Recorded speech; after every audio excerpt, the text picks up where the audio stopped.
নমস্কার, আমি হারিয়ে আমার চ্যানেলে আপনাদের সবাইকে স্বাগত। আবারও আজকে একটা নতুন রেসিপি নিয়ে চলে এসেছি। তো আজকে বানাবো হোম স্টাইল চিলি চিকেন।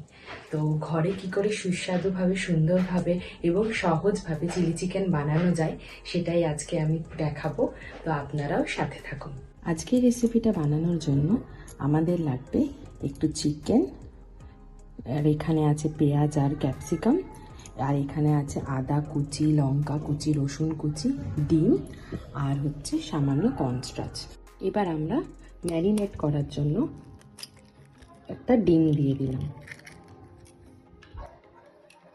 দিয়ে দিলাম একটু কর্নস্টার্চ আর একটু নুন আর একটু গোলমরিচের গুঁড়ো।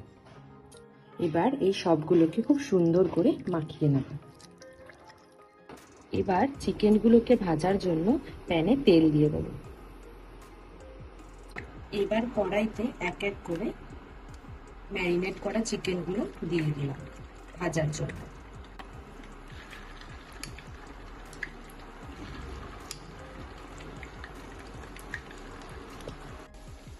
মাংসগুলো একটু ভাজা ভাজা হয়ে গেলে তার মধ্যে অল্প একটু কালারের জন্য লঙ্কার গুঁড়ো দিয়ে দেবো। তারপরে সেটাকে ভালো করে নাড়িয়ে নিতে হবে। দেখুন মাংসগুলো ভাজা হয়ে গেছে। এবার এগুলোকে এক এক করে আমরা তুলে নেব।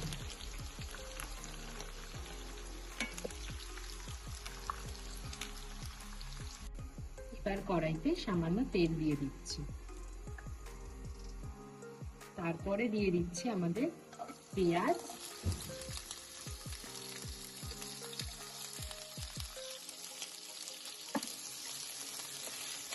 পেঁয়াজের মধ্যে সামান্য নুন দিয়ে দিচ্ছি, দিয়ে এটাকে একটু নাড়িয়ে নেব।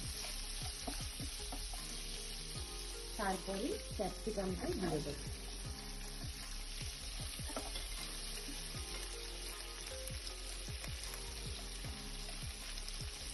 আবারও একটু নুন দিয়ে দিন। এবার এগুলোকে ভালো করে ভেজে নিতে হবে। পেঁয়াজগুলো একটু ভাজা ভাজা হয়ে গেলে এর মধ্যে দিয়ে দেবো একটু চিনি, যাতে দিয়ে পেঁয়াজটার মধ্যে একটুখানি কালার আসে ভালো। তারপরে ভালো করে নাড়িয়ে নিয়ে আরো 1 মিনিট মতো এটাকে রেখে দেবো। তারপরে নেক্সট প্রিপারেশন গুলো শুরু করবো। এবার এর মধ্যে এক এক করে আদা কুচি, রসুন কুচি আর লঙ্কা কুচি দিয়ে দেবো।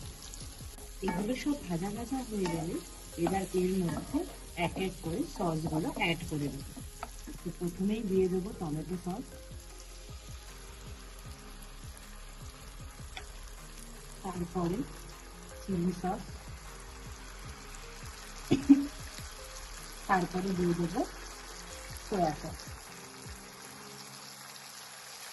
তারপরে এগুলোকে ভালো করে একটু নাড়িয়ে নেব। এর মধ্যে একটু চিনি দিয়ে এটাকে ভালো করে নাড়িয়ে নেব। এবার এর মধ্যে ভাজা মাংসগুলো দিয়ে দেব। তারপরে ভালো করে সসের সাথে মাখিয়ে নেব। এবার একটু কর্নস্টার্চ জলের সাথে মিশিয়ে দিয়ে দিই। তারপরে ভালো করে নাড়িয়ে নেব। এবার একটুখানি গোলমরিচের গুঁড়ো আর সামান্য গরম মশলা দিয়ে দিতে হবে। এবার এটাকে 5 মিনিটের জন্য ঢেকে রাখবো, যাতে মাংসগুলো ভালো করে মশলার সাথে মিশে যায় আর সামান্য সেদ্ধ হয়ে যায়। এবার আমরা ঢাকনাটা তুলে দিচ্ছি। এরপরে এর মধ্যে ওপর দিয়ে একটু তিল দিয়ে দিচ্ছি।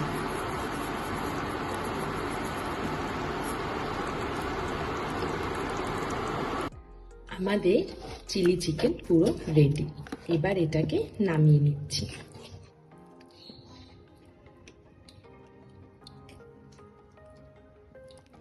এবার এর ওপরে একটু দেখতে সুন্দর লাগার জন্য সাদা তেল দিয়ে দেব। এইবার এটা পরিবেশন করার জন্য পুরো দমে রেডি।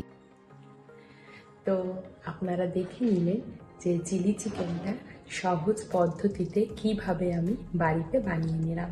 তো আপনারাও বাড়িতে অবশ্যই ট্রাই করবেন। খুবই সহজ পদ্ধতি এবং খুবই ভালোভাবে সেটা হয়ে যাবে। আমি যেইভাবে দেখিয়েছিলাম আপনারা স্টেপ বাই স্টেপ সেরকমভাবে চেষ্টা করলে, সেরকমভাবে করলে আশা করি ভালোই হবে টেস্টটা। নুনটা আর ঝালটা আপনারা আপনাদের মতন করে দিয়ে দেবেন। তো চলুন, আজকের জন্য এটুকুই। নেক্সট ভিডিওতে আপনাদের সাথে আবারও দেখা হচ্ছে। আমার সাথে এতক্ষণ থাকার জন্য আপনাদেরকে অনেক ধন্যবাদ। যদি রেসিপিটা ভালো লেগে থাকে তাহলে লাইক করে দেবেন, শেয়ার করে দেবেন এবং চ্যানেলটিকে সাবস্ক্রাইব করে দেবেন, যাতে এরকম ভিডিও আমি বারবার আপনাদের কাছে নিয়ে আসতে পারি। তো চলুন, সবাই ভালো থাকবেন, সুস্থ থাকবেন, আনন্দে থাকবেন। অনেক ধন্যবাদ। টাটা।